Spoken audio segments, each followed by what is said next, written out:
Hello friend, कैसे हैं आप लोग। हमारी आज की कहानी बहुत ही इंटरेस्टिंग होने वाली है, तो हमारे साथ अंत तक जरूर बने रहें। अरे सुभाष, यह धमा चौकड़ी काहे मचा रखी है? क्या है आज? अम्मा ने घर के नौकर सुभाष को हाथ में ढेरों पैकेट से लदा देखा तो अपनी उत्कंठा रोक न पाई और पूछ ही बैठी।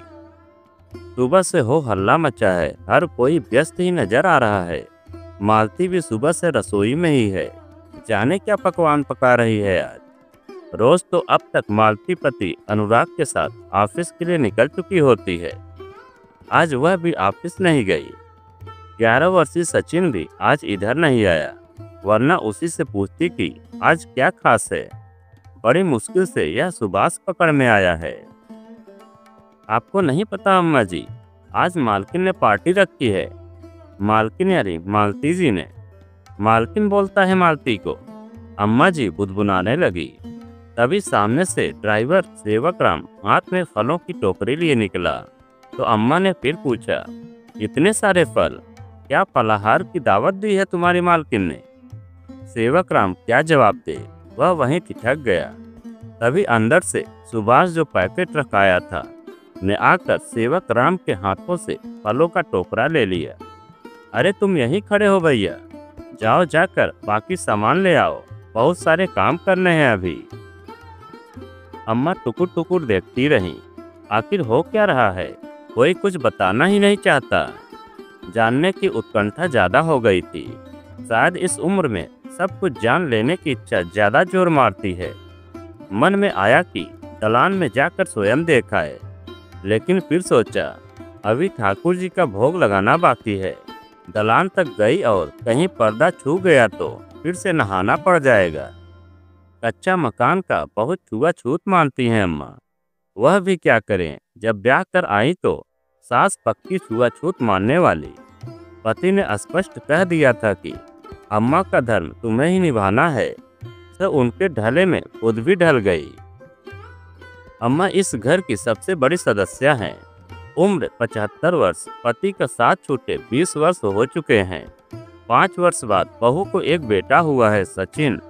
अनुराग भी उनका इकलौता बेटा है, तो कहीं अन्यत्र जाने का प्रश्न ही नहीं उठता। साथ में सब रहते हैं। इसका श्रेय अम्मा बहू को कम, खुद का ज्यादा देती हैं। बहू भी नौकरी करती है, जींस सूट भी पहनती है, बोलती कम है। अम्मा को उसका जींस पहनना बिल्कुल अच्छा नहीं लगता। वे कई बार यह जता भी चुकी हैं, पर ज्यादा कुछ बोलती नहीं।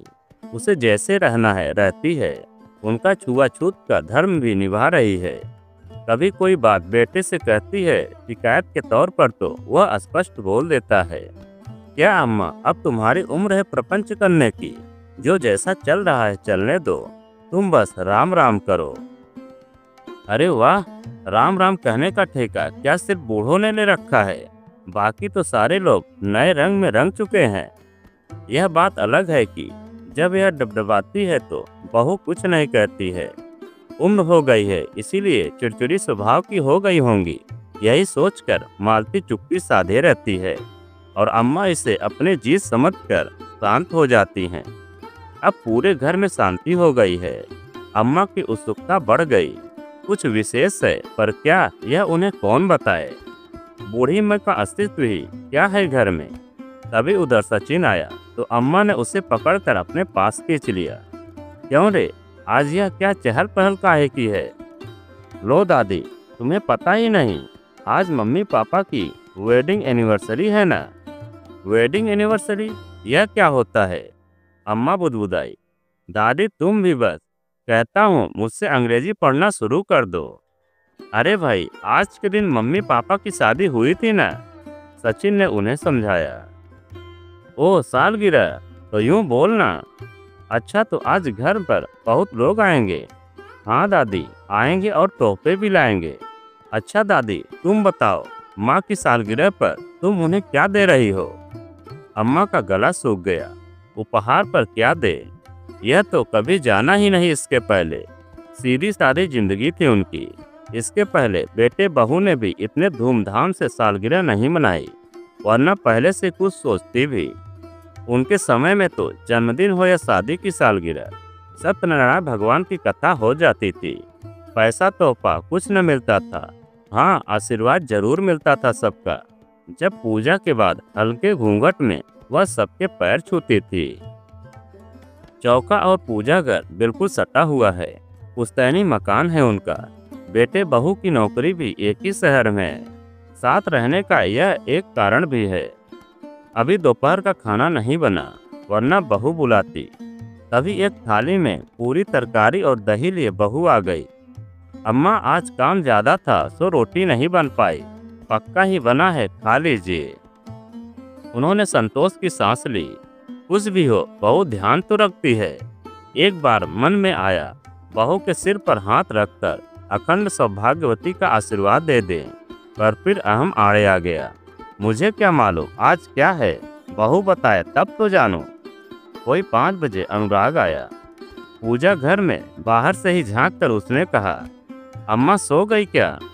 जी मैं तो आया अम्मा के ही कह दें। तू चाहता होगा जिंदगी भर के लिए बुढ़िया सो जाए। फिर मन का तूफान दबाए हुए धीमे से बोली, नहीं जगी हूँ अभी, बोल क्या बात है? अम्मा तुम तो जानती हो आज घर में फंक्शन है। तुम्हें बताया था न कि पिछले माह मेरा प्रमोशन हो गया है। अम्मा ने लाख दिमाग पर जोर डाला कि ये दोनों बातें उन्हें कब बताई गई, पर कुछ याद नहीं आया। क्या उनकी याददाश्त कमजोर हो गई है, वह तय नहीं कर पाई। अनुराग बोलता गया, आज हमारी शादी की सालगिरह भी है। दोस्त पार्टी मांग रहे थे, सो हमने सोचा प्रमोशन और सालगिरह दोनों की पार्टी एक साथ दे देते हैं। अरे निगोड़ो, सालगिरह थी तो दोनों आकर माँ का पांव छूकर आशीर्वाद तो ले गए होते, पर प्रमोशन और शादी की सालगिरह दोनों का मेल कुछ समझ नहीं आया। वह कुछ बोली नहीं। लड़का पुनः बोला, अम्मा आज तुम कमरे से निकलना मत, हम तुम्हारे लिए खाना यहीं पहुंचवा देंगे। अम्मा पर मानो गाज गिर पड़ी। उन्हें इसी कारण सूचना दी जा रही कि कहीं 4 मेहमानों के सामने अपना झुर्रीदार चेहरा लिए माँ बाहर न आ जाए। मुंह से लार टपकती है, इसी कारण हाथ में बराबर रुमाल दबाए रहती हैं। बाल उलझे पड़े हैं, कौन सुलझाए, कौन तेल डाले, चोटी करे। वाह रे अनुराग के बाबूजी, अच्छा धर्म निभाया, खुद तो चले गए, उन्हें छोड़ गए बेटे के भरोसे। बेटा कहकर सुनकर चला गया। तो वह पूजा घर की चौखट पर सिर रखकर ठाकुर जी की मूर्ति हाथों में लेकर बिलक उठी।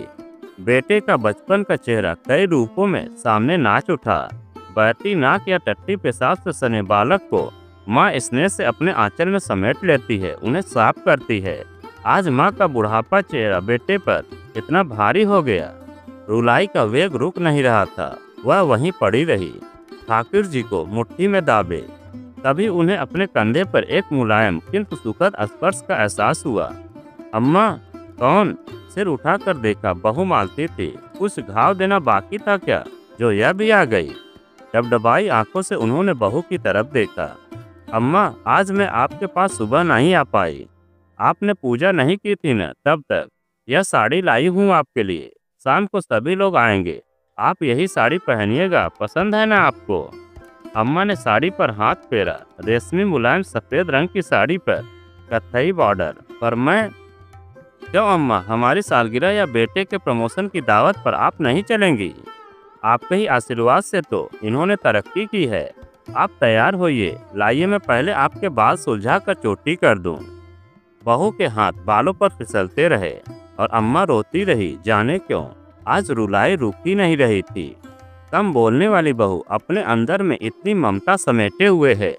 बहू जाने लगी तो उन्होंने बहू का हाथ कस कर पकड़ लिया और बिलक उठी। अम्मा हमसे कोई भूल हुई है, आप परेशान क्यों हैं? वह क्या बोलती, कैसे कहती कि पराई बहू आज अपनी हो गई है और अपना बेटा परायापन दिखा गया है। अपना कांपता हाथ बहू के सिर पर रखकर वह बुदबुदा उठी।